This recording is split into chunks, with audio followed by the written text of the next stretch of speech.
तर आज दिनांक रोज गुरुवार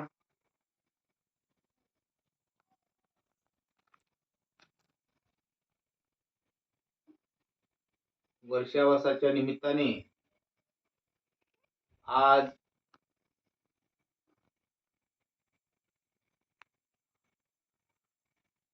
चंद्रभान नामदेव भगत यांच्या स्मृती प्रित्यर्थ व वर्षावसानिमित्त त्यांच्या राहत्या घरी बुद्ध धम्माचा प्रचार आणि प्रसार व्हावा या उद्देशाने भारतरत्न डॉक्टर बाबासाहेब आंबेडकर यांचा जीवनपट व त्यांचं जीवनचरित्र या ग्रंथाचं आज आपण पठण करत आहोत. त्यानिमित्त सर्व बौद्ध उपासक उपासिका बालबालिका आपण सर्वांनी श्रवण करून घ्यावं अशी आपणा सर्वांना विनम्र अभिवादन.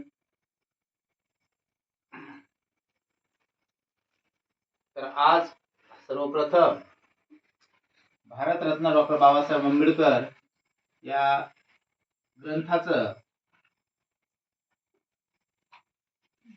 प्रकाशाचा उदय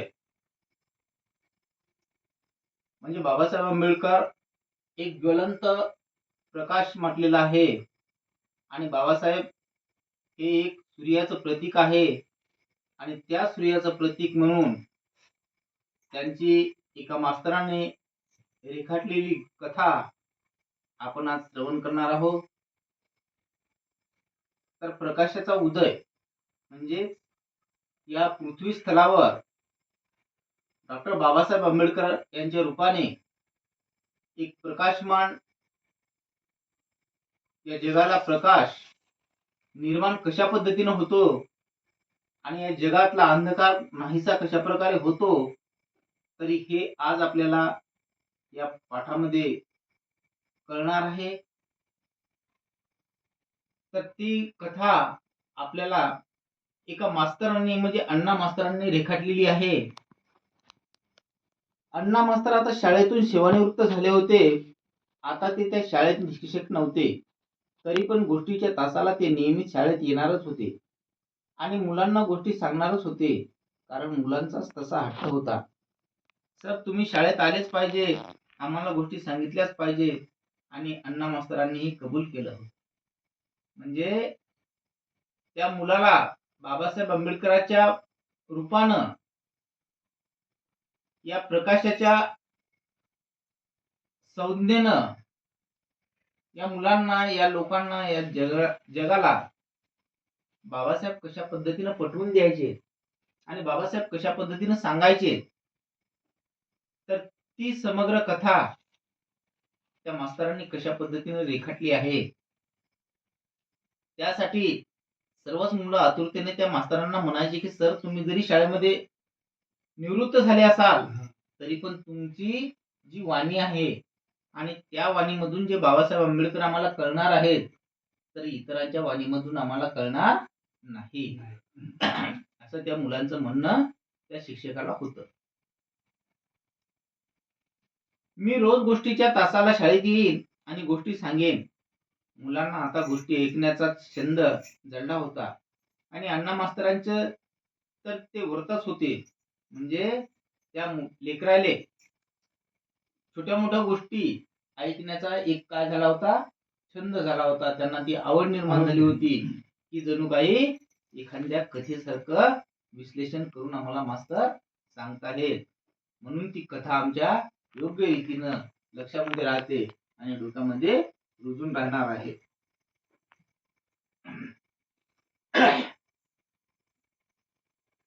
मुलांना गोष्टी सांगण्याचे टन टन टन शाळेचा घंटा नाद झाला आणि सारी मुले सभागृहात येऊन बसली.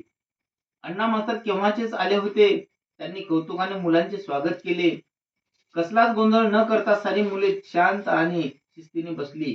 त्यांची मने गोष्ट ऐकण्यास अगदी उतावीळ झाली होती. आज अण्णा मास्तर बाबासाहेब आंबेडकरांचे जीवनचरित्र गोष्टी रूपात सांगणार होते.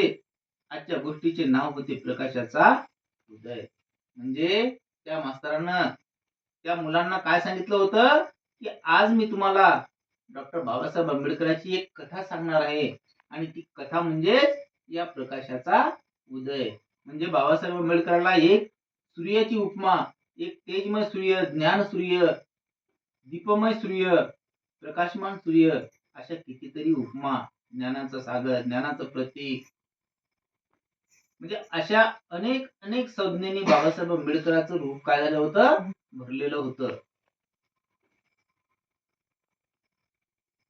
अण्णा मास्तरांनी बाबासाहेबांच्या छायाचित्रास हार घातला आणि नम्र अभिवादन केले. त्या मास्तरनं काय केलं, बाबासाहेब आंबेडकरांच्या प्रतिमेचं पूजन केलं आणि बाबासाहेब आंबेडकर सांगण्यास सुरुवात केली. नकळत साऱ्या मुलांनी अण्णा मास्तरांचे अनुकरण केले. अण्णा मास्तर सांगून लागले. रात्रीचा काळोख संपला आणि नवी पहाट उगवली. नवा दिवस उगवला. सूर्याचा प्रकाश सर्वत्र पसरला. श्रीमंतांच्या महालात, गरिबांच्या झोपडीत. सूर्याजवळ जातीभेद नाही, धर्मभेद नाही, कोणताच भेदभाव नाही. मुक्त हस्ताने तो प्रकाश उधळतो आणि सारे जग उजळून टाकतो. म्हणजे बघा, म्हणजे बाबासाहेब आंबेडकरांना सूर्याची उपमा का दिली, की जसं सूर्याजवळ कुठल्याच पद्धतीचा जातीभेद नाही. हा माझ्या जवळचा आहे, हा उच्च आहे, हा नीच आहे, हा कनिष्ठ आहे, हा वरिष्ठ आहे, हा सवर्ण आहे, हा शूद्र आहे. अशा पद्धतीचा कुठलाच जातीभेद त्या सूर्याजवळ राहत नाही. तो सर्वांना समसमान असा प्रकाश देण्याचं काम करतो. कधी सूर्य कोणा बाजूला असा कमी तापला का? नाही. म्हणजे बाबासाहेब आंबेडकरांचं ज्ञान हे सर्वांसाठी कसं होतं, प्रांजळ होतं, सर्वांसाठी निर्मळ होतं. ते गावही उजळले. त्या गावातली श्रीमंताची घरे उजळली, गरिबांच्या झोपड्याही उजळल्या. सारे गाव जागे झाले. गावाबाहेरच्या त्या झोपड्याही जाग्या झाल्या, जागृत झाल्या. कोण राहत होते त्या गावाबाहेरच्या झोपडीत? माणसेच राहत होती. म्हणजे बाबासाहेब आंबेडकर कुणा समाजात जन्मले होते? महार जातीमध्ये जन्मले होते. आणि महार जातीमध्ये असल्यामुळं महाराची घर सर्व गावाच्या कुठं कोण्या बाजूला राहतात? गावाच्या खालतं, गावाच्या बाहेर. म्हणजे त्या महारवाड्यामध्ये बाबासाहेब आंबेडकरांच्या जातीची घर असायची.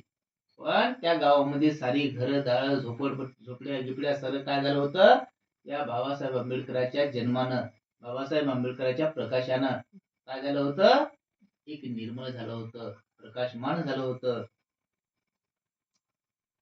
पण त्याही झोपडीतनी शेवटी तिथं माणसंच राहतात ना. म्हणजे जरी गाव एवढं निर्मळ वाटत होतं, हे गाव सर्व प्रकाशमान झालेलं होतं, परंतु बाबासाहेब आंबेडकरांची जात मात्र काही निर्मळ झालेली नव्हती. त्यांना असं वाटत की बा महार जातीची घर आहेत आणि इथे हलक्या दर्जाचे लोक राहतात.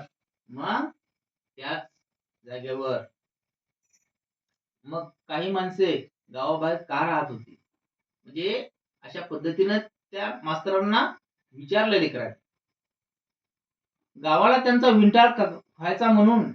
म्हणजे मग ही माणसे गावाबाहेर का राहत होती? शेवटी त्या झोपडीत सुद्धा पण माणसंच राहत असतील ना, पण ती गावाच्या बाहेर का राहत होती? मग गावाचा त्यांना विटाळ व्हायचा म्हणून राहायचे. पिढ्यानपिढ्या त्या समाजावर एक 3 अक्षराचा शिक्का होता आणि तो म्हणजे कुठला? महार. म्हणजे त्या लोकांचा काय व्हायचा, त्या गावातल्या लोकांना विंटाळ व्हायचा. आणि विंटाळ होण्यासाठी त्या लोकांवर काय पडलेला होता, एक शिक्का पडलेला होता महार जातीचा. त्यांना माणुसकीने जगण्याचा अधिकारच नव्हता. गावाने त्यांना दूर लोटले होते, जगाने त्यांना दूर लाथाडले होते. मनापासून ती माणुसकी दूर राहत होती. सूर्याने मात्र त्यांना प्रकाशापासून दूर ठेवले नाही. त्यांनाही तो प्रकाश द्यायचा, त्यांनाही तो स्पर्श करायचा. सूर्यप्रकाशाला त्यांचा विंटाळ नव्हता. त्या झोपड्यावरही सूर्यप्रकाश पडला होता.